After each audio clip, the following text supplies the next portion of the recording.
Buenas noches, mi nombre es Elviedit Santiago Alcántara y voy a hacer un análisis acerca del amparo indirecto para la materia de juicio de amparo.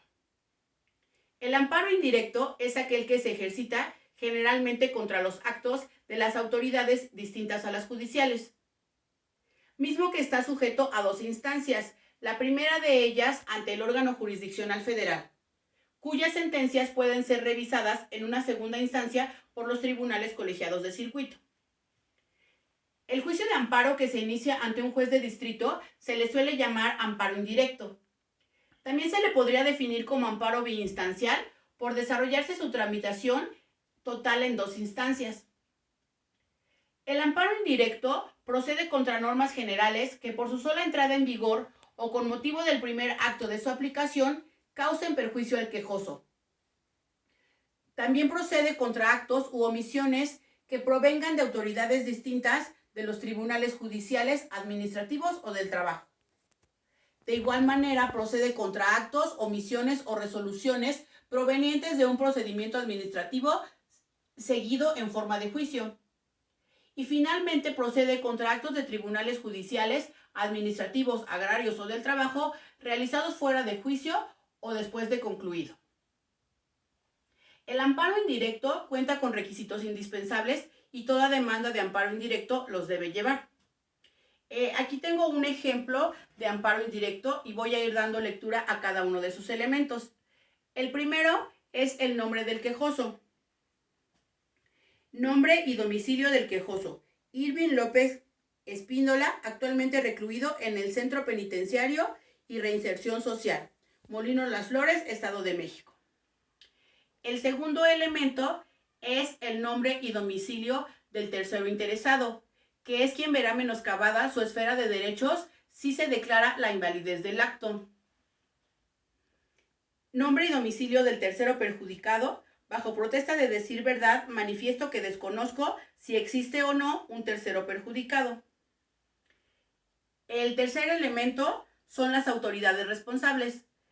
En este ejemplo de demanda hace la diferencia entre la autoridad ordenadora y la autoridad ejecutora, señalando como autoridad ordenadora al ciudadano secretario de Gobernación del Gobierno de la República y como autoridad ejecutora al director del Centro Penitenciario y Reinserción Social Santiaguito, Estado de México.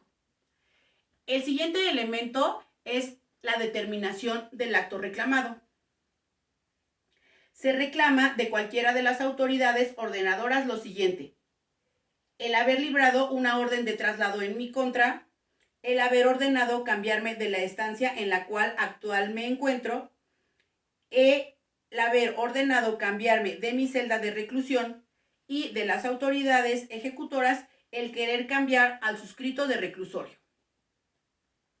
El siguiente elemento son los antecedentes del acto reclamado bajo protesta de decir la verdad.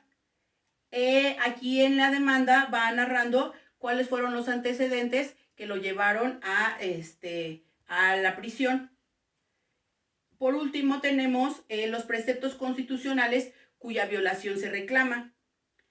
Se violentan en mi perjuicio el principio pro persona previsto en el artículo 1 de nuestro pacto federal, que se traduce según la Corte Interamericana de Derechos Humanos en lo siguiente, y va haciendo una descripción acerca de los derechos que fueron violados y los preceptos constitucionales también. Asimismo, hace una descripción de los artículos 14 y 16 constitucional que él considera que fueron violados. Hace también en el capítulo de violación un listado acerca de las violaciones que él recibió de las autoridades. También tenemos que precisar las violaciones a competencias federales y finalmente se solicita la suspensión del acto reclamado. En este acto solicito la suspensión provisional del acto reclamado y en su oportunidad la definitiva del mismo, la que debe decretarse conforme a los artículos 125, 126, 127 y 128 y los demás aplicativos a la ley de amparo. Después aquí viene su derecho y finalmente protesto lo necesario. Este es el escrito de demanda y aquí viene cada uno de los elementos descritos de lo que se está solicitando para que cumpla con los requisitos de ley. Muchas gracias.